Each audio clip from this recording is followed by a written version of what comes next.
Life can be a real adventure. Hot, fast, Slow or sad. maybe sometimes even filled with ups and downs. But, according to psychiatrists, any part of life can be labeled a mental illness. Really? Like what?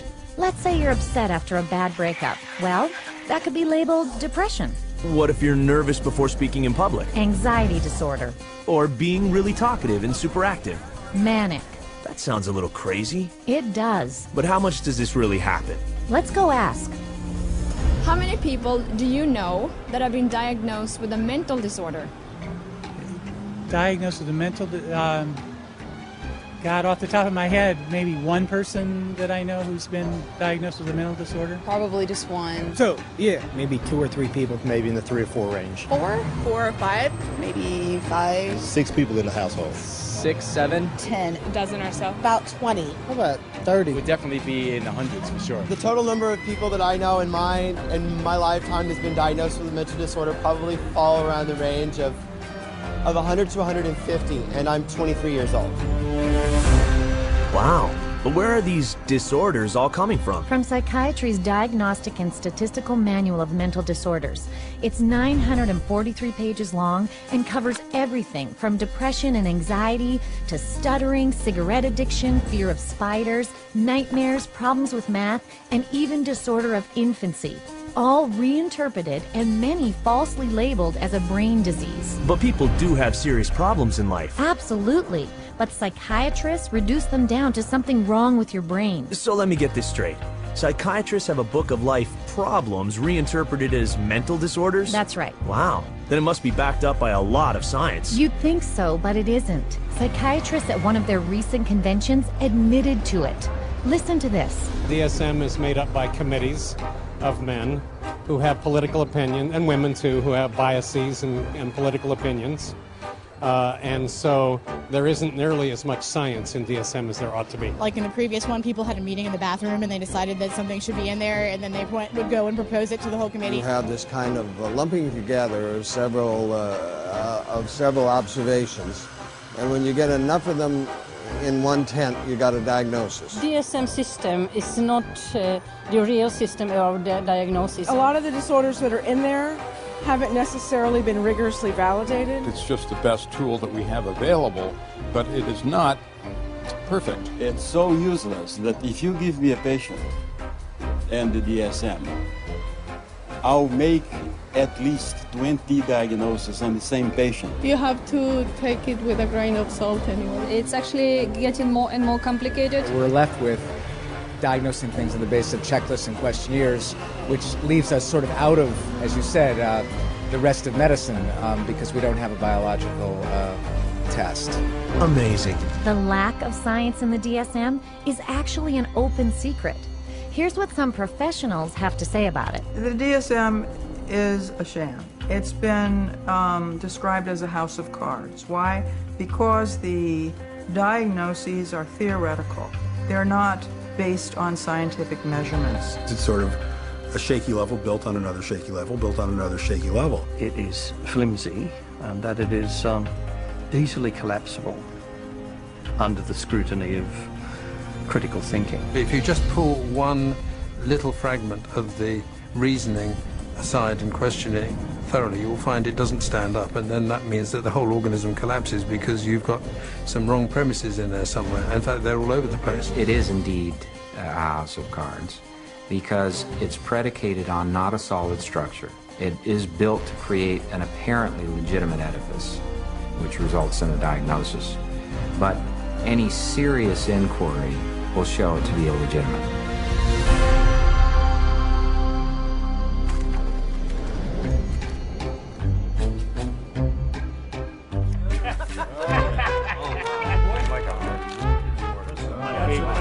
Here, I tell you. With schizophrenia,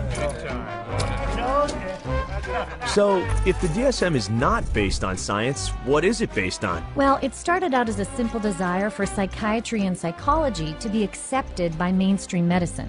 We psychologists have always desperately wanted to be accepted as a real science, as a true science.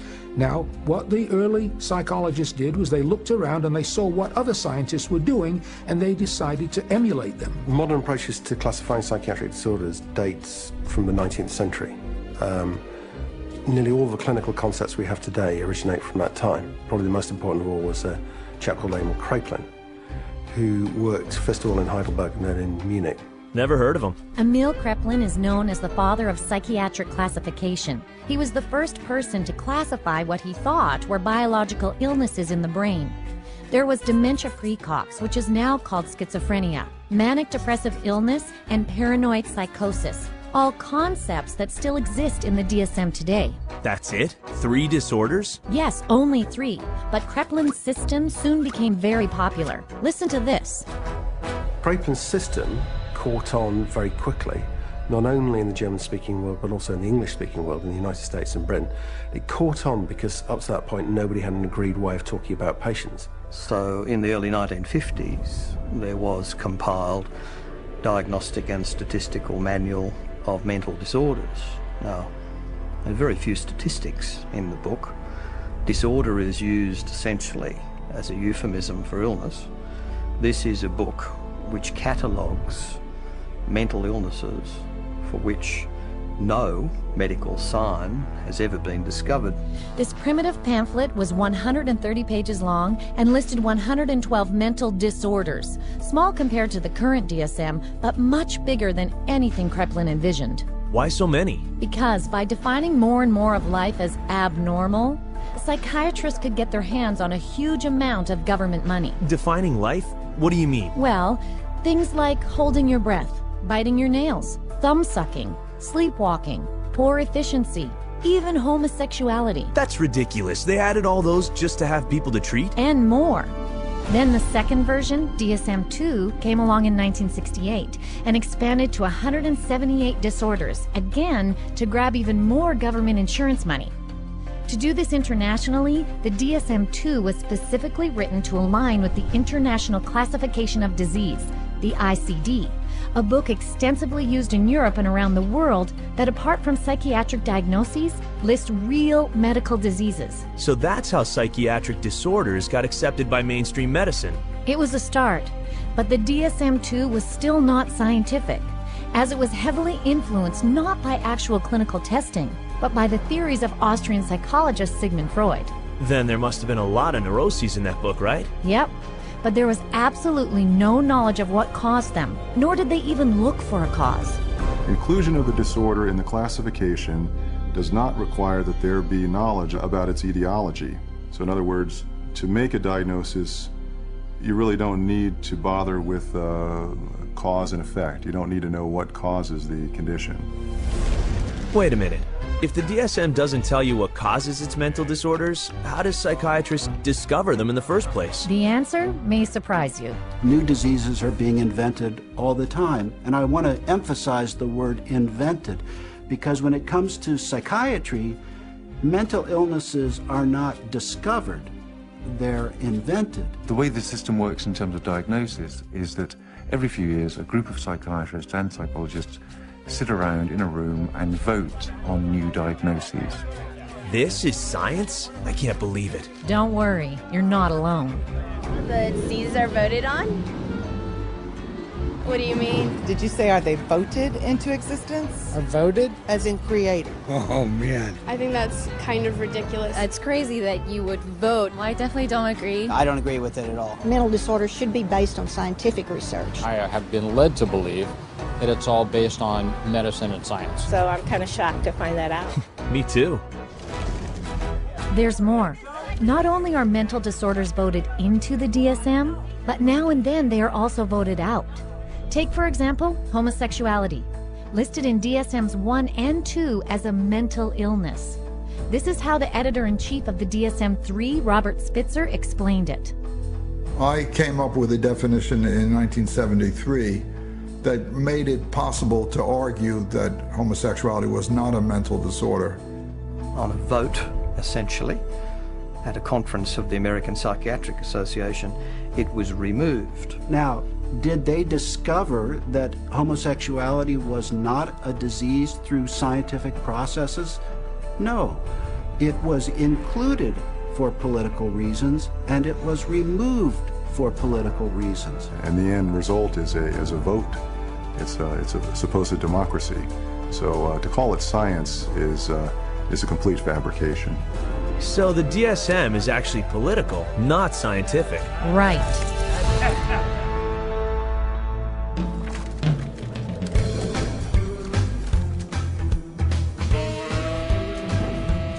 I thought psychiatrists wanted to be seen as doctors. You're right. That's why they had to make their manual look much more scientific. Which it wasn't. So what did they do then? Well, they decided the DSM's next edition was going to be completely different. It was a decision that would change psychiatry forever. If you roll the clock forward to the 1970s in the United States, basically at that time psychiatry was in very poor shape for a number of reasons. First of all, it was held in very low regard by other members of the medical profession. So psychiatry was the sort of thing you did if you couldn't succeed in any other area of medicine. And people such as Robert Spitzer in America made it very clear that the time had come essentially for psychiatrists, being doctors of medicine, to practice medicine. So if a psychiatrist was spending a lot of time dealing with people who were anxious, depressed, these dilemmas, these problems in living, now essentially had to be redefined. And they were redefined as medical conditions. And their solution to this was to come up with a manual which defined psychiatric disorders more carefully. So hence we have DSM-3, which is the third edition, which was published in 1980.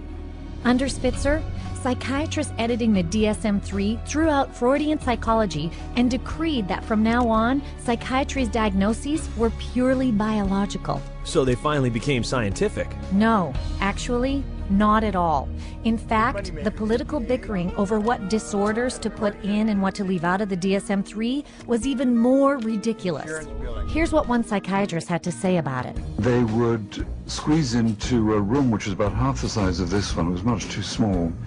And Bob would raise a provocative question, and people would shout out their opinions from all sides of the room. And whoever shouted loudest tended to be heard. My own impression is it was more like a tobacco auction than a sort of conference. And this is what another member of the DSM decision-making panel said. The low level of intellectual effort was shocking. Diagnoses were developed by majority vote on the level we would use to choose a restaurant. You feel like Italian, I feel like Chinese, so let's go to a cafeteria. Then it's typed into the computer. It may reflect on our naivete, but it was our belief that there would be an attempt to look at things scientifically. Sounds like they had a diagnostic manual that looked more scientific but had no more science in it than before. Meanwhile, the number of mental disorders in the DSM-3 had ballooned to 259. But to sell the idea that psychiatry was a true medical science, they had to spin it with a really impressive scientific-sounding theory. But with DSM-3 from 1980 on, there was the progressive medicalisation of psychiatry, and the notion of chemical imbalance was invented and essentially took hold. Whoa, chemical what? Chemical imbalance theory. It was first suggested in 1965 to try to explain how depression might be caused by an imbalance of certain brain chemicals. I'd like to hear this. Joseph Schildkraut theorized that because psychiatric drugs alter the levels of some of these chemicals, then mental illness must be caused by too much or too little of them. Isn't that backwards? It sure is. It's a little like saying that because aspirin stops a headache, that headaches are caused by the deficiency of aspirin. I see what you mean. But it was just convincing enough to give psychiatry and the DSM-3 the superficial aura of science. As Robert Spitzer put it, psychiatry felt now, gee, we're more scientific, we're part of medicine. So it worked. Yes, and ever since then, psychiatrists and the pharmaceutical industry have relentlessly promoted this chemical imbalance theory both to the medical field and the public. If you're one of the millions of people who live with uncontrollable worry, anxiety, and several of these symptoms for 6 months or more, you could be suffering from generalized anxiety disorder, and a chemical imbalance could be to blame. Pristique is thought to work by affecting the levels of two chemicals in the brain. It works to correct chemical imbalances in the brain, which may be related to symptoms of social anxiety disorder. Cymbalta works on serotonin, and norepinephrine. Hundreds of thousands of patients have been prescribed Abilify. Ask your doctor. Ask your doctor. Talk to your doctor. Call your doctor. Ask your doctor about Cymbalta. Prestique is a key in helping to treat my depression. Ask your doctor about Prestique. You come to my office, and I say to you, well, you describe what's going on in your life and your symptoms, and I say, well, it's clear to me that you've got a chemical imbalance, and we're going to write you a prescription for this. The truth of the matter is, there's no such thing as a chemical imbalance. There's no test out there that they can depend on that tells you have a chemical imbalance. There's actually, in fact, dozens of studies showing that there isn't any measurable imbalance. So psychiatrists will explain to patients all the time, this is just like diabetes. In diabetes, you have low insulin, we have to readjust the insulin level. In depression, you have low serotonin, we have to readjust the serotonin level. But actually, we have already proven that there's nothing wrong with serotonin levels. It's completely a myth, disproven by our own evidence. I had a psychiatrist. He said that, in his professional opinion, this child had ADHD, a chemical imbalance of the brain. And when he was questioned on the witness stand as an expert witness for the state, he was asked if they had done an MRI. He said no. He was questioned if they had done a CAT scan. He said no. He was asked if they had done any bodily fluid check known to medical science to prove that this child had a chemical imbalance of the brain. He says no. And when he was asked how he arrived at this ADHD diagnosis, a chemical imbalance of the brain, it came down to that he had counseled and observed this child for 2 hours, and half of the time was observing. How do you arrive at a diagnosis of a chemical imbalance of the brain by talking to a child and observing them for 2 hours? You don't, okay? It's pure guesswork. Wow, is this for real? See for yourself. Here's what happened when a person with a hidden camera went to several different psychiatrists asking to be tested for a mental illness. Of any scientific test? Not that I'm prepared to do with this guy. So you getting that I have adjustment, Adjustment disorder, mixed emotional features. It just means situational stress. Right, it's a formal diagnosis. But I'm saying, just where do you get that from? I take you at face value. In terms of diagnosis, there's no way that I can x-ray or project or So it's very hard to have anything to measure, because whatever's going wrong, it's happening in there, and we just can't go in and open up somebody's skull and scoop something out to measure. Right now, we don't have an X-ray or a blood test. That doesn't mean that the diagnosis is not real.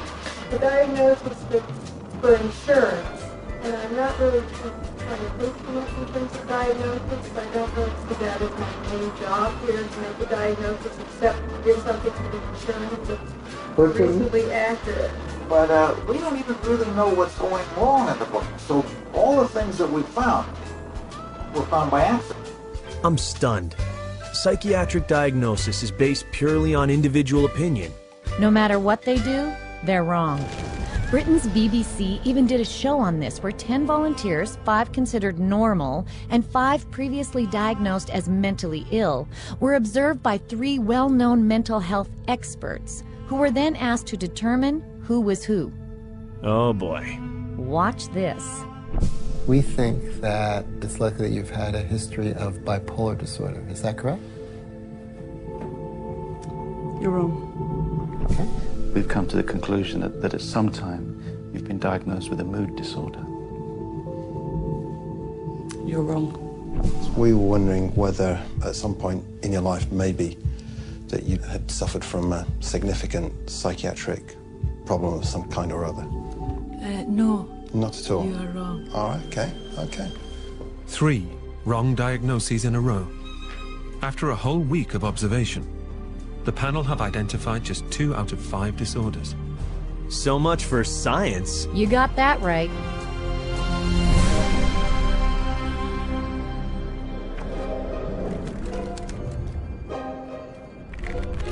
Okay, I'm in. And I got a pair of compulsive disorders here. I have a question. How can psychiatrists call themselves evidence-based when they have no evidence? It goes further. Not only do psychiatrists have no test to prove the mental disorders they label you with, they can't even define what a mental disorder is. No. They even state it in the DSM. Watch this. Although this manual provides a classification of mental disorders, it must be admitted that no definition adequately specifies precise boundaries for the concept of mental disorder. There you go.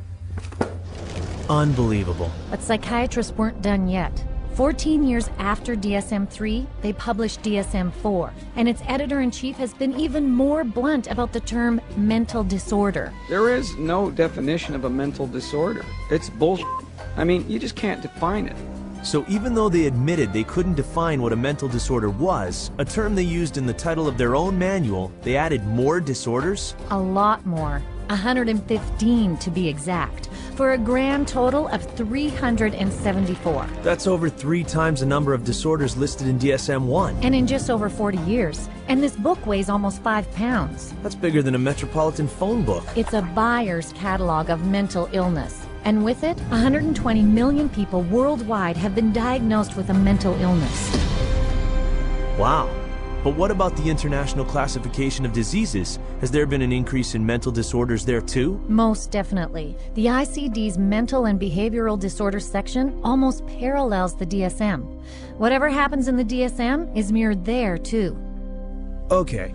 Well, so far I found out there's no test to identify or confirm a mental disorder diagnosis. There's no proof to the chemical imbalance theory, and that they don't even know what a mental disorder is. And they admit it, at least to each other.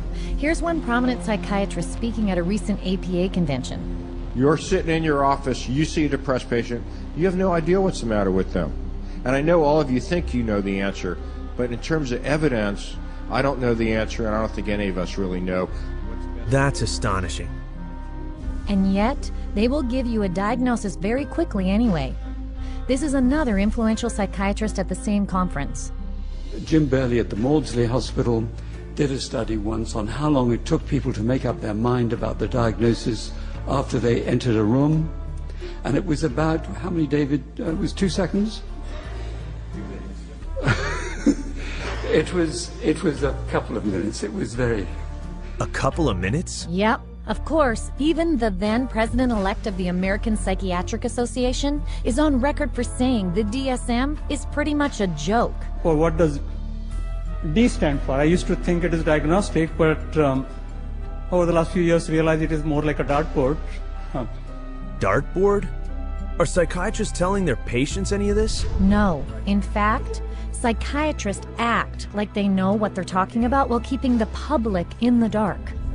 I was sent to a psychiatrist who saw me again for maybe about 15 minutes, talked to me how I was doing at 7 years old, and I left with a prescription for Ritalin. Probably within the first 15 minutes, he diagnosed me with having an anxiety disorder and put me on prescription medication. The amount of time it took for the diagnosis was, I'd say, probably within 10 minutes is, I was diagnosed with anxiety, with depression, within 10 minutes of speaking to the psychiatrist, and I was put on those drugs immediately. I received numerous different diagnoses from different doctors, and each one gave me a different drug. I didn't have to undergo any tests. I didn't even have to sit there and I didn't have to ask any questions. It was just, that's what you've got, and this is the drug. They really didn't talk to me. They were always talking and questioning my mother. It was all about getting the information from her and not from me. It doesn't make sense to me. I researched it, I've done my research, and I still can't fully understand how you can diagnose somebody with a short attention span. There was never an explanation. Nobody really knew what it was or why it was caused or how did you get it, why did anybody have it, and what could anybody do about it. Just here, have some medicine and go away. And I was put on, a horse's dose of an antidepressant called Effexor, 450 milligrams a day. They say if you're on 300, you're comatose. It wasn't always Ritalin. It went from Ritalin to like Wellbutrin to Concerta to Adderall. I remember asking these doctors, is there any other way we can do this? Is there any other therapy? Is there something we can do that won't make me feel so badly, that won't give me all these side effects and just horrible sensations through my body 24 hours a day? Is there something else I can do that might be not having to do with medications? Doctor said, no. See, what you have is very complex. You have a chemical imbalance in your brain that the only thing that can correct it is medication. Wow. Lots of diagnoses, but all you seem to get is meds. Right.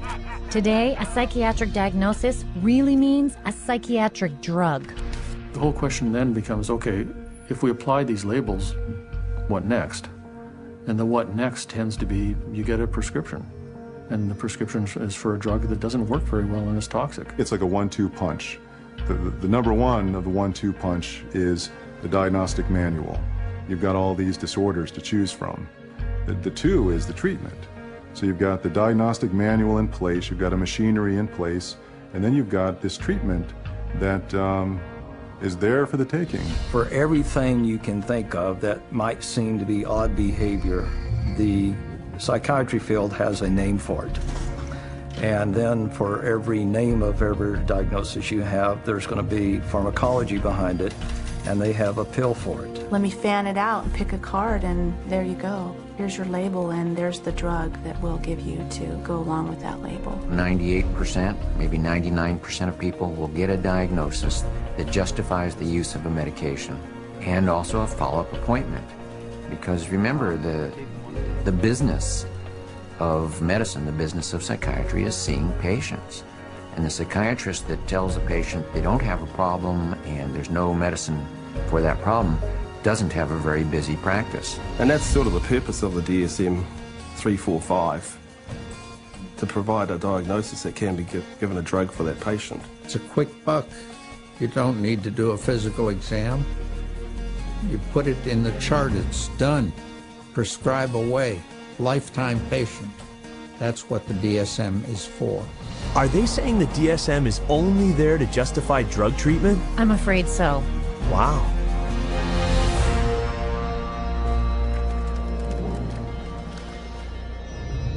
I love all these drugs out here. I mean, it's just... So if psychiatry's primary treatment is drugging, there must be a lot of drug prescribing out there. Absolutely. Did you know over 600 million scripts are written for psychiatric medications every year? Whew. Well, what about the patients who don't want drugs? Actually, the DSM has a category for that, too. It says V15.81, non-compliance with treatment. Now, this category can be used when the focus of clinical attention is non-compliance with an important aspect of treatment for a mental disorder or a general medical condition. If you refuse treatment, then you probably are mentally ill, ipso facto, by that fact alone.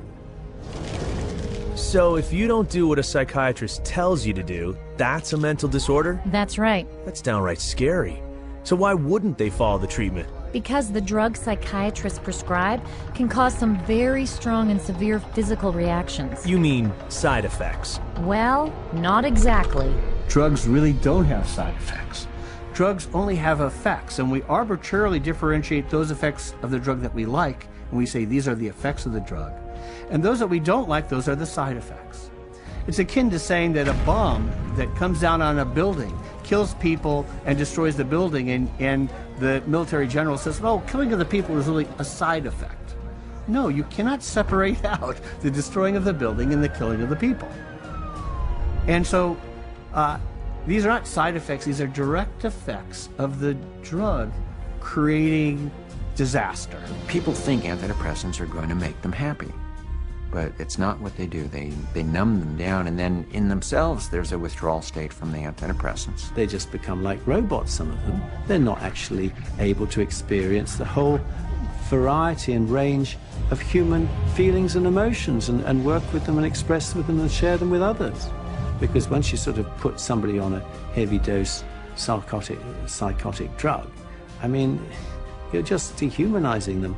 These are very potent, very toxic medicines, cause on themselves diabetes, high cholesterol, cause what's called a metabolic syndrome, truncal obesity, premature hardening of the arteries. They affect the heart and the lungs and the kidneys, and you never know exactly what to expect. Most psychotropic drugs lead to massive weight gain.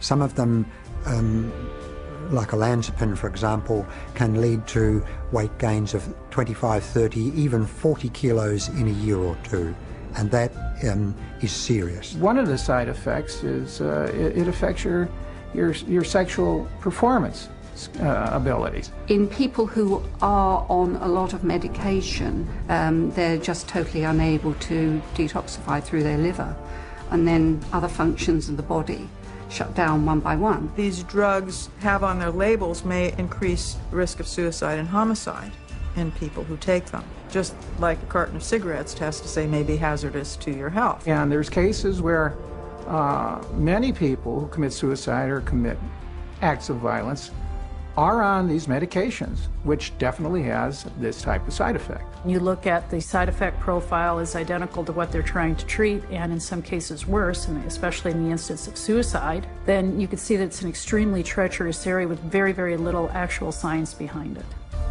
Are you kidding me? These are dangerous drugs. Yes, and there have been thousands, maybe even millions of victims who came to psychiatry for help, but were given drugs that ultimately destroyed them. People such as Candace, on Zoloft because she was nervous before tests. Stephen committed suicide 19 days after being placed on Prozac. Julie, planning for college, hanged herself after only 7 days on Zoloft. Matthew, 13 when he hanged himself. Matt, a 21-year-old on a mix of psychiatric drugs. Caitlin, on Zoloft and Trazodone. Beth, put on Paxil for sleeping problems. Matthew, after starting Lexapro. Charles, on Clozaril. Caitlin, a 12-year-old. Megan, Aaron. Wait. This is insane. Are you telling me all these people who killed themselves had been taking psychiatric drugs? Yeah. An estimated 42,000 deaths a year have been linked to psychiatric drugs. Wow. That's over 3,000 people a month. They should take these drugs off the market. Absolutely they should. But because these drugs are by far the main treatment psychiatrists offer their patients, they downplay the risks. And their patients pay the price. When you get on the psychiatric drugs, you feel just like you don't really want to live anymore. Like, just depressed all the time, and you feel sad. You don't feel like you're in your own skin. It almost feels like you just want to come out of your skin all the time. Get really bad headaches, I'd start shaking, I wouldn't sleep very well, I'd have nightmares. I had started shaking really bad, and it was like uncontrollable, you know, and it's like, I don't understand why I shake so much. It brought on the symptoms that I was trying to escape from, very severe. I'd go through spells where I'd just be completely just dead. There would not be me there. I'd just be standing there and there would be nothing. I think we all have emotions, happy, sad, you know, situational emotions in life, and it didn't allow me to experience them. You don't experience tears, you don't experience a lot of laughter. It just makes life real flatline. I described to a friend of mine as like waking up in a manila folder and it's a cloudy day. Everything is boring, unmemorable, unspecial.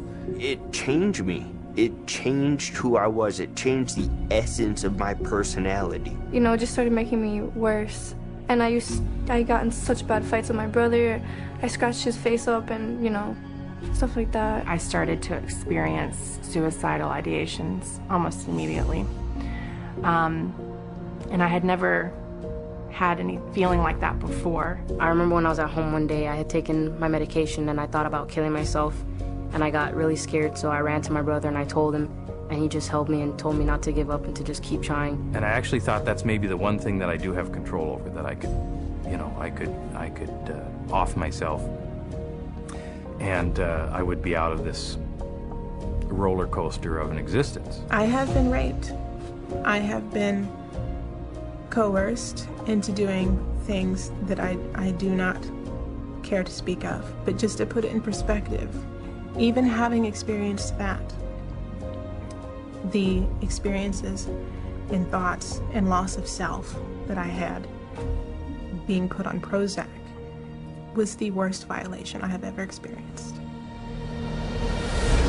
I'm speechless. People don't even know what these drugs are doing because they trust their psychiatrist. Not only that, recent studies have shown their drugs, like antidepressants, don't cure disorders any better than a dummy sugar pill, a placebo. So, just to recap, not only does the DSM provide the label psychiatrists put on you, but it justifies their drugging you with powerful drugs that have lots of side effects and don't even work. This is really messed up. Definitely. And yet, they still cling to the idea that they can correct your unwanted behavior with chemicals.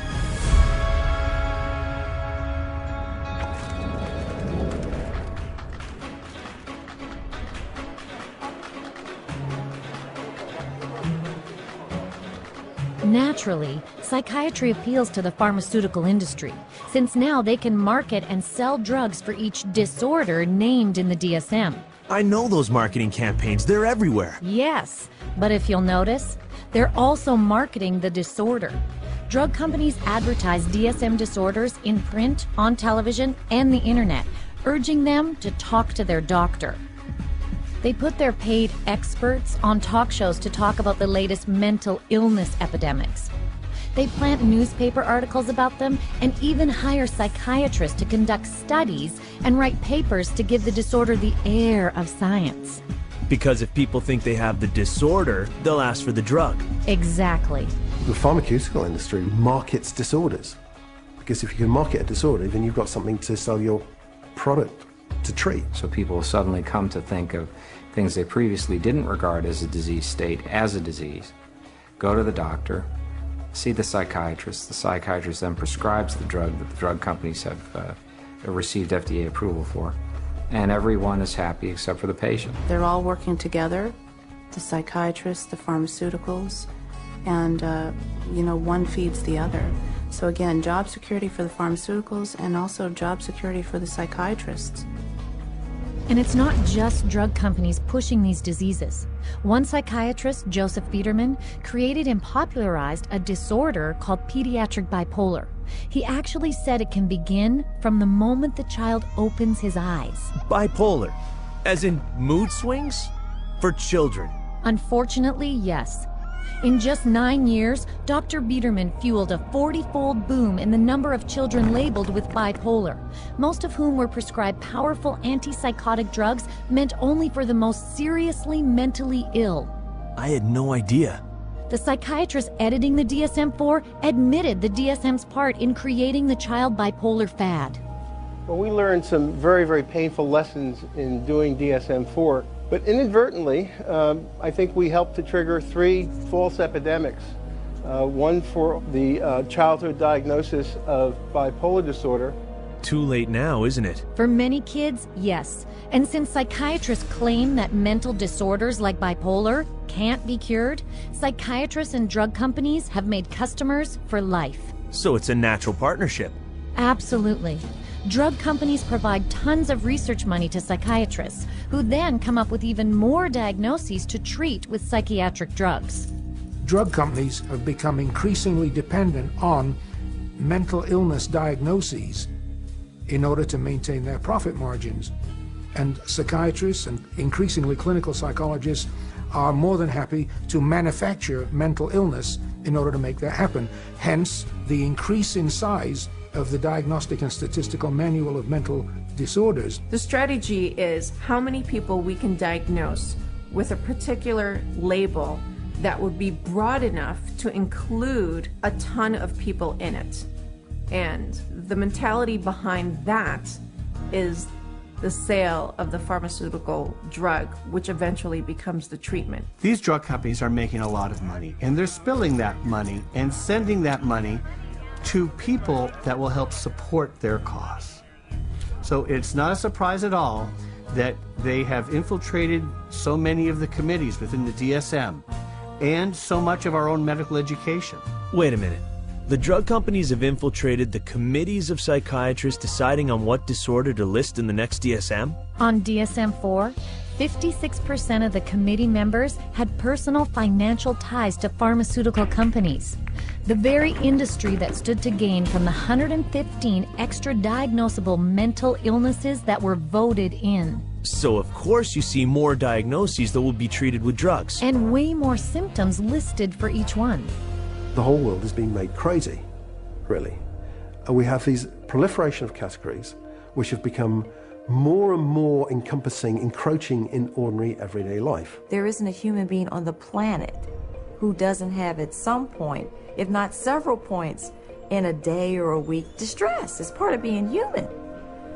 But to say that because you have this distress, that you now are diseased. If you take a god man in India who wanders around with a shawl and meditates for 17 hours a day, drinks rainwater and engages in some kind of spiritual or religious discipline or practice where he might roll on the ground for 100 miles to a holy place, people there don't persecute those individuals. They accept them as people engaged in religious practices. But here, if you took those same individuals in India and you had them walk across a campus in America, they would immediately be arrested and put into a psychiatric facility because they're manifesting psychosis. This varies by culture. What do we want to straitjacket everybody? Is everyone going to be the same? What about people that do have a little bit odd behavior? Is a little odd behavior bad or dangerous? It's just different. You want this thing to cover, all manner of aberrant human behavior. So if you can cover every bit of it, then you're going to have the best chance possible to a billable unit of service. And by the way, just in case you don't fit into any of their categories, there's one more they can stick you with. Naturally. This is number 301.9. 312.9. 292.9. Bipolar disorder, not otherwise specified. Gender identity disorder, not otherwise specified. Disorder of infancy, childhood, or adolescence, not otherwise specified. Not otherwise specified. What the hell does that say?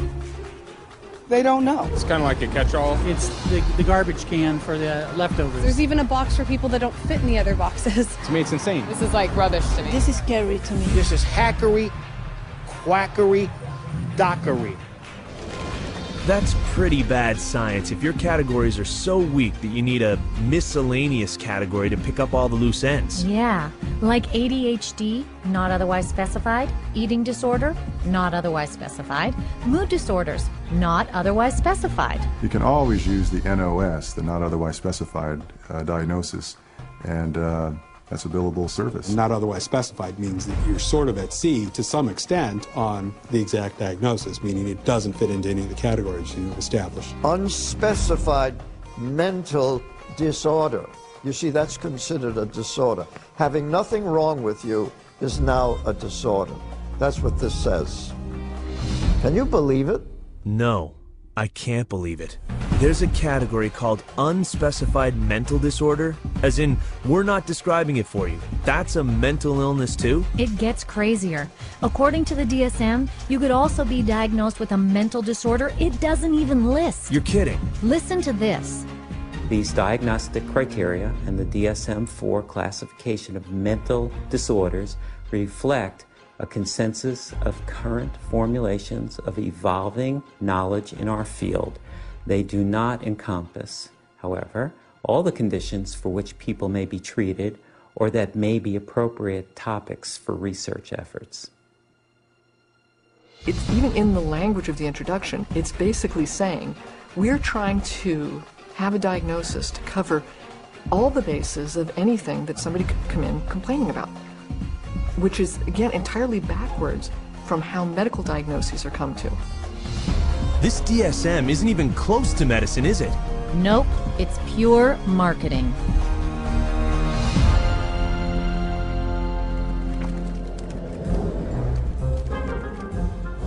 God bless the insurance company. You get these multiple personalities that you call insurance companies. That's more insurance billing. That's the big money right there. Something still bugs me. If psychiatric treatment is so long, expensive, and ineffective... I know. Who would be willing to spend such exorbitant amounts of money for psychiatric treatment that drags on for years, often for a lifetime, while delivering such lousy results? Exactly. Who pays for all this? Mostly government and private health insurance. Right, insurance. In fact, the psychopharma lobby has been very effective in getting laws passed forcing insurance companies to provide mental health insurance equal to regular medical insurance. That's called mental health parity, right? That's it. But economically, this has been a catastrophe. So there's nobody who walks into a psychiatrist's office that isn't going to go out with a label. He's got 374 choices or so based on the Diagnostic and Statistical Manual list of symptoms. So he's got to fit you into one of those categories in order to get paid. The DSM really should be called, how to bill the insurance companies, how to get money from the insurance companies. It's a list of codes, and there's a number for everything, and that number goes on an insurance form, and then you get payment for it. The DSM is completely built into the system now because you can't get reimbursed by an insurance company unless there's a DSM diagnosis. A kid wets the bed, you can bill on that. They're going to have one called a skin picking disorder. You pick your skin, you can diagnose and bill on that. You can always find a diagnosis and you'll always be able to bill. A psychiatrist or psychologist can go through their book now and find a diagnosis code for just about anything. Everybody would fall into something that they could put a diagnosis on and fraud insurance companies. What a racket! You got it. Every year, the psychiatric industry uses the DSM to rake in $100 billion from the U.S. government and private insurance. And that's just one country. I'm starting to realize just how much the DSM has pushed up the overall cost of medical treatment. I know. The average insurance bill from psychiatrists is double that of general medical treatment. And that raises what I have to pay for insurance. Right, and it weighs taxes too. The Texas State Mental Health Insurance Program was almost bankrupted by one class of very expensive psychiatric drug, normally prescribed for bipolar disorder. Wow, that's a lot of drugs. Sure is. And on top of that, because DSM diagnoses are so arbitrary, another huge and costly problem is insurance fraud. Private psychiatric hospitals have been caught posing as stop smoking and weight loss clinics to get people to admit themselves. Come with me. Paying recruiters $3,000 a head to funnel government insurance patients through their doors. How many more you got coming? A bunch. And holding patients inside as long as possible until their insurance coverage runs out. And all this is for the insurance money? Right. And once patients are enrolled, any diagnosis can be pulled out of the DSM to justify treatment. Check out this hidden camera footage from someone posing as a psychiatric hospital worker. I'll say patient display. That's how my opening is always a classic. Patient display. He's sort of, what do you think? You think he's, I thought, I've interacted with him a lot, and I thought he's always appropriate. He's always... But under behavior, what's some good words in here? He's not negative. He's sort of intrusive a little bit. He's not really. He doesn't push limits anymore.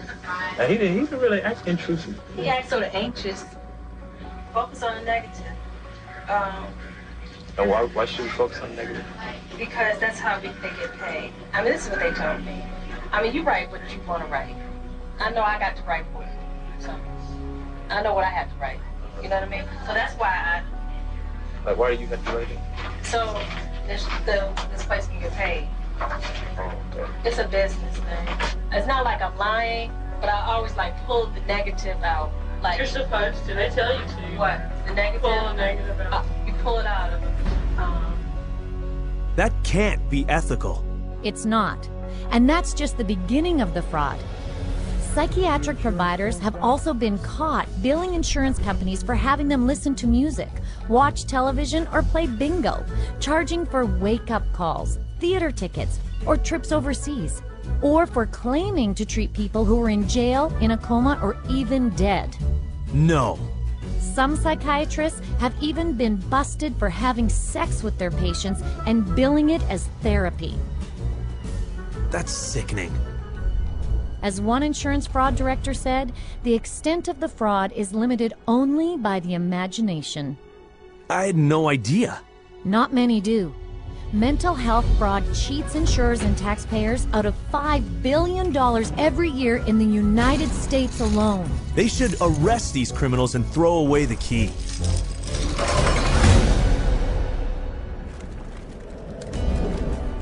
It's the Diagnostic and Statistical Manual of Mental Disorders, the third edition. Did I mention that psychiatry has also been very successful in using the DSM to infiltrate our court system?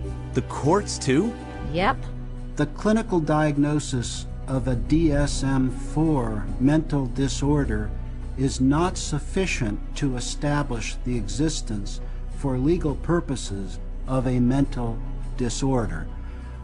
That's a very interesting point. Basically, what the authors are saying here is that the material in the DSM has no utility in the courtroom in deciding guilt or innocence. It should not be used in courtrooms as part of the legal process. Wait a minute. Didn't the DSM just state that it cannot be used to establish the existence of a mental disorder in a court of law? Precisely. And yet, it is used all the time. Yeah, like in the insanity defense. More specifically, not guilty by reason of insanity. How about custody battles, civil commitments, probate court? She doesn't currently suffer from any type of mental illness that would make her a danger. I've read about psychiatrists appearing in court on opposite sides, each using the DSM to bolster his case, yet each accepted by the court as an expert witness. There was no evidence, as far as I could see, for psychosis or delusions. Because he's suffering from narcissistic personality disorder and a delusional disorder. A complete contradiction. It hasn't always been this way. In the beginning of the 20th century, a psychiatrist in a courtroom would be laughed out of the courtroom by and large. Today it's commonly accepted testimony as long as it's in accord with the DSM. The danger in using the DSM in a court setting is that you're using a vocabulary that the judge or the jury doesn't fully understand. They are, by concocting these psychobabble words, it makes it seem like there's something there that may not be there. The courts have allowed all this junk science to come into the courts, and they've made case law on it, and once the case law is made, we're stuck with it until it gets overridden. They come in with tests, they come in with their diagnostic categories from the DSM, and they say, we've done tests, we've determined that this person has this numbered malady, and therefore they do.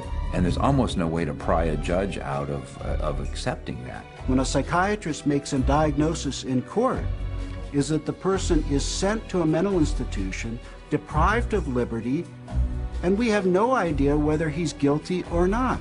On the basis of DSM diagnoses, someone is involuntarily committed to a psychiatric institution every 40 seconds. That's just so wrong. And anyone, anytime, can lose everything because of the opinion of a psychiatrist. Listen to this. I went to a stop smoking course at Vanderbilt. And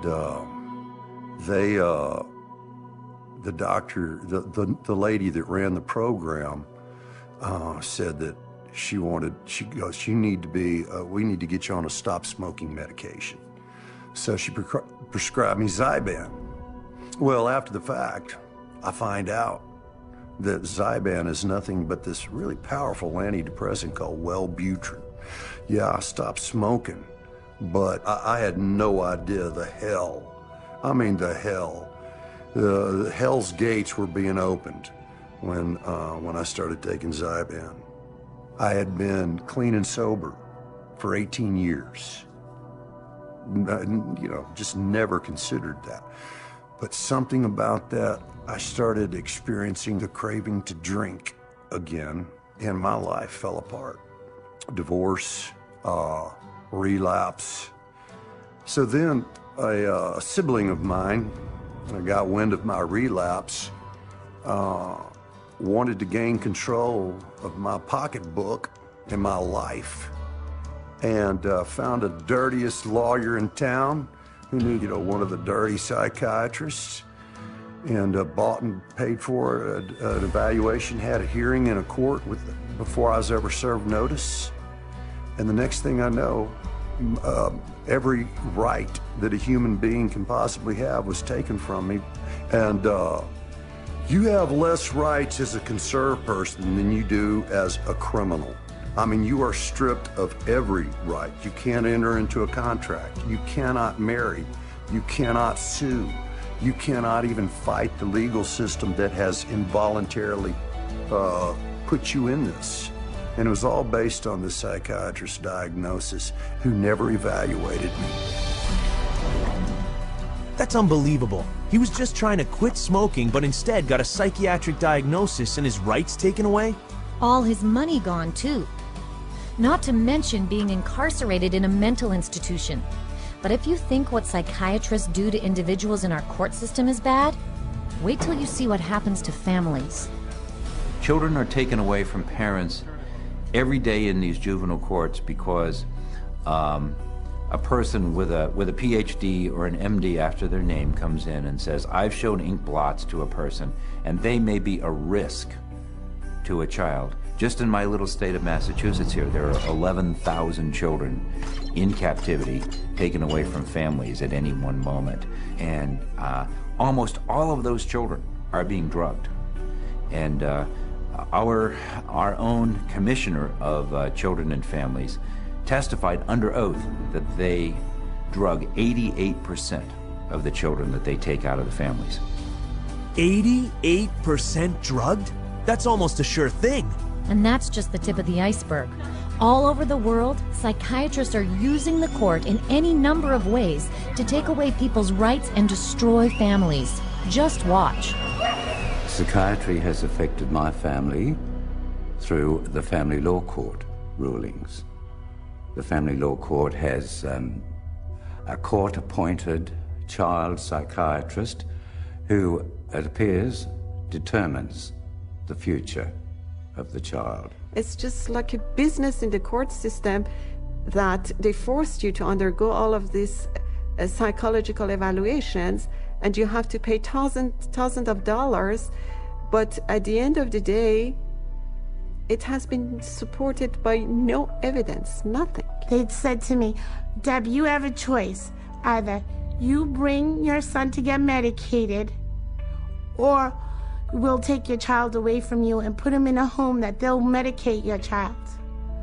And then good luck. Basically, they were saying, good luck, Deb, to try and get your son back, but you'll get him back medicated anyways. And they put her in hospital, and that's when the psychotropic drugging started with Becky. And at that stage, I had no say over it. They refused to let her go. They would not let my daughter go unless she take medication. This was again a recommendation from the psychiatrist that once my son was radically ripped from his home and literally kidnapped and put in a new home with a perpetrator of domestic violence and of sexual assault, and is where he now lives, this psychiatrist said that he was never to have any counselling and never to see anybody. To have your family just disrupted like that, ripped out from under you, really, your whole life, just gone like that, and then you have to fight every day to get him back.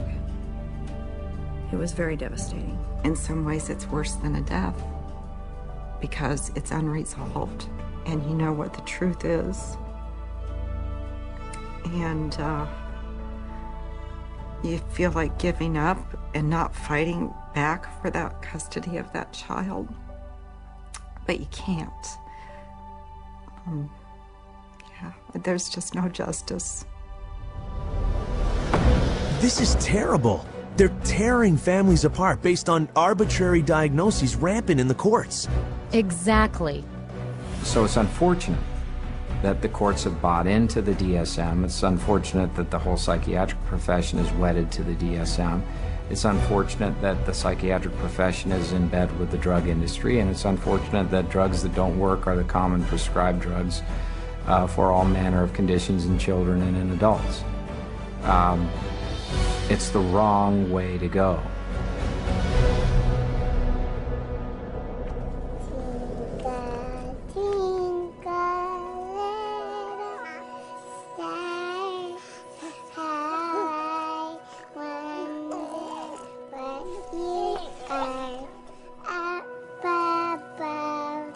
Oh no, not them too. Unfortunately, yes. Children are now a huge target market for psychiatry. The number of childhood disorders listed in the DSM has skyrocketed from 3 disorders in 1952 to 44 today. That's 15 times more. And yet, the DSM basically admits it shouldn't be diagnosing children. In early childhood, it may be difficult to distinguish symptoms of attention deficit hyperactivity disorder from age-appropriate behaviors in active children, such as running around or being noisy. We basically don't know the diagnosis from normal childhood. That's what that's saying. Attention deficit hyperactivity disorder. That's what psychiatrists call kids who don't sit still in class, fidget, run, or climb a lot. Basically childhood behavior, right? Right. And 20 million kids worldwide have been labeled with some mental disorder. So instead of letting kids be kids, psychiatrists are now telling parents their children are mentally ill and need psychiatric drugs. It used to be that you were on the playground, you had the weird kid, you had the shy kid, you had the goof off, you had the hyper kid. You can't have that anymore. Now it's all medical diagnoses. For them to come up with new diseases and new issues and diagnosis in their book, it doesn't correct bad behavior, okay? They can give children all the pills they want. It still doesn't correct bad behavior. Thinking still is, you must fit into this mold. And if you don't fit into this mold, there's something wrong with you. And if you're not the person who designs the mold, too bad for you. A child is labeled and then they're brought to professionals who are trained a very particular way. They're all being trained that if the child fits into this category, then we should consider putting them on Ritalin because that's what they do. That is the protocol. The way the Ritalin will be marketed to the parents is that they will say, this is a drug to calm your child down. What they won't say is that methylphenidate is a form of speed. It's a form of amphetamine, and what we're actually doing is overdosing your child on speed. It's a stimulant. So naturally it's going to increase heart rate, increase blood pressure, and you put a kid out on a football field on a hot summer day, and his risk of having a cardiac event of some sort has just gone up. You know, I heard that stimulants given to kids diagnosed with attention problems are chemically very similar to cocaine. Yeah, and they have such a high potential for abuse, they're listed by the U.S. government in the same category as morphine, opium, and methamphetamine. So who are psychiatrists going to drug next? Babies? Exactly. They're using what they call Diagnostic Classification 0 to 3, or DC 0 to 3. It's like a mini DSM for babies and toddlers. Listen to this. We already targeted our school children with ADHD and bipolar. That's already done. That was done 20 years ago. And we're moving younger with DC-03 to the 0 to 3 age group, where they're trying to make popular the idea that it's okay to medicate 0 to 3-year-olds. The idea of a program to determine whether a child from birth to the age of 3 has a mental illness is so preposterous, so absolutely insane, that it's simply an additional part of the insanity that is now extant throughout this country. I cannot think of a program that is more insane than that. How are they going to diagnose a 1-year-old or an infant with a psychological disorder? How do they know? You almost have to ask ourselves, if our societies become sick, what are we doing to our fetuses, our infants, our children, that would make us need to have psychiatric medications? We're rolling dice with life. We're rolling dice with our children who can't even discuss it with anybody. They have no control. They are the helpless victims, and the ones who are supposed to protect them and care aren't armed with the facts. If parents knew all this, they'd be furious. You bet they would. But watch out, because the DSM also says you could catch a psychiatric disease from your children. You can't be serious. It's in the DSM.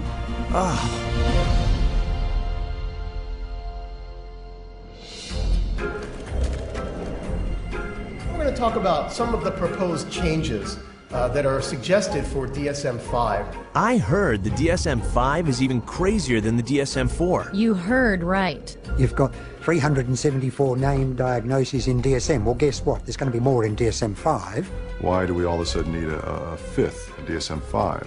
Psychiatry wanted to broaden the horizons of mental health problems, of disorders.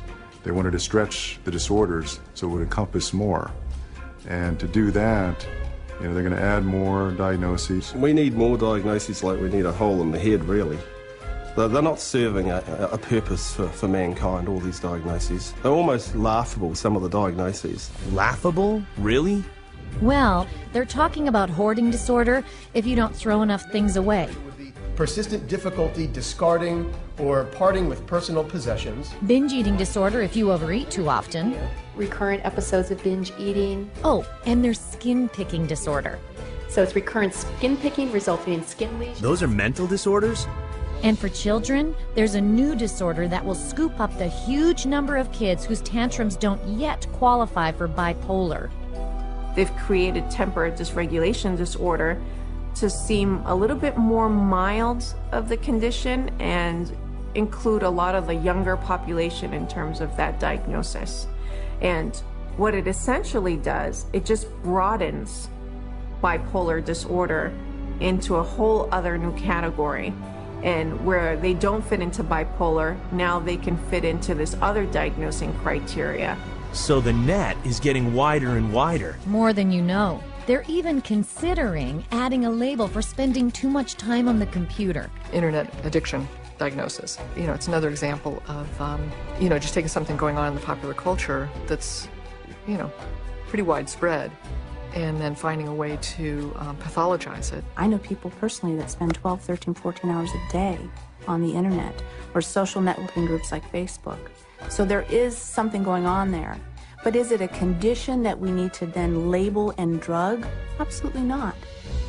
That is laughable. Yeah, until you consider that in China, the government has already set up psychiatric clinics that treat teenagers for, quote, problematic computer use, sometimes using electroshock to cure them. No. And if you think that's bad, there's one more proposed inclusion into the next DSM that is truly chilling. It gets worse? This one takes the diagnosis of mental illness a major step further. Psychosis risk syndrome, known more recently by the convoluted title of attenuated psychotic symptom syndrome. That's a mouthful. What does that mean? A really scary thing that's coming on the horizon is to come up with a whole bunch of diagnoses in there that are looking at people who currently are mentally well adjusted but have a risk of developing a mental illness in the future. They're still thinking they can define well before the symptoms develop the risk of a person developing a major mental disorder without any biochemical, biological or genetic tests or any physical test whatsoever. They don't know the cause of a mental illness. They can't treat it, they can't cure it. So how can they launch a preventative campaign for mental illness? It just logically, it falters. Wait a second. Do psychiatrists really think they can predict a disorder sometime in the future? Let's hear it from them. How can psychiatrists know if you're going to have a mental disorder in the future? Again, that we don't know categorically who will develop psychiatric illness in the future. It's really hard to say, actually. I don't know if you could 100% predict for anybody. You can't forecast if one will develop a psychiatric disorder.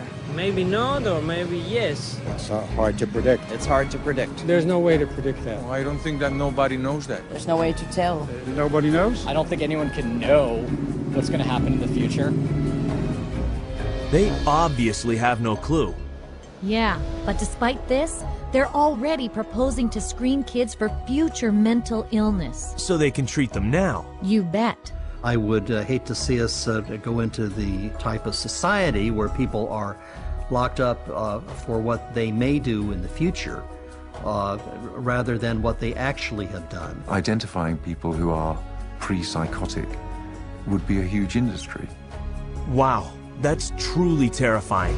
And the crazy part is, psychiatrists are still moving forward on DSM-5 when some of their most influential openly admit it's completely worthless. Any comment on DSM-5? It's of no use to us in the rest of the world.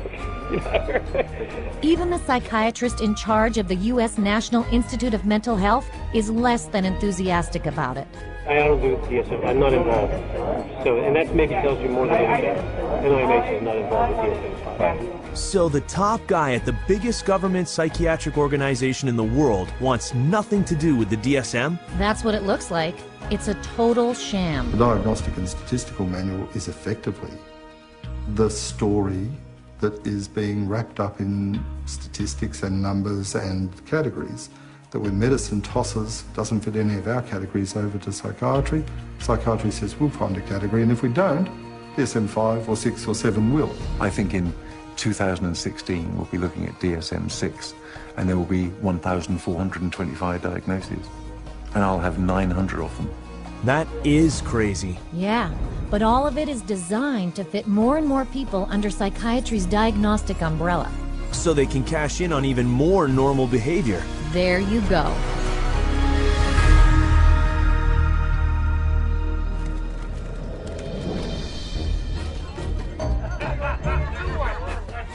So, if the DSM is so completely useless, why are psychiatrists... Oh, gotcha. It's all about money, isn't it? With psychiatry, it's always about money. And it all starts with the DSM. As Robert Spitzer said, the American Psychiatric Association found out it could make a lot of money by selling it. They've made a tremendous amount of money. Every time they revise the DSM system, the American Psychiatric Association makes a hell of a lot of money. A hell of a lot of money? How much are we talking about? $6.5 million in sales a year. Whew. But it's not just selling the DSM that rakes in the profits. Psychiatrists and drug companies make money every time they use it to diagnose someone. You create disorders so that you can treat it with a drug. It's the ultimate money-making machine. How many people can we drug? How many labels can we put out there? How many people can we herd into these labels and feed them a drug so we can get richer, make more money? There's an inherent conflict of interest, and that conflict of interest is driven by the desire to make money. More money, more money, more money than one should expect. Huge money in the psychopharm business. If you really did the research on these diagnoses, see that 90% of them or more don't exist, they're not valid, then that's all of a sudden, all that reimbursement from insurance companies disappears. So we have to cut the money cord, as well as cutting the DSM cord if we're ever going to really succeed stopping this juggernaut from continuing. And once again, it's follow the money, and you'll get your answer every time. This has been a big eye-opener. Let's see, there's no lab test for a so-called mental disorder, which psychiatrists can't even describe in their own manual.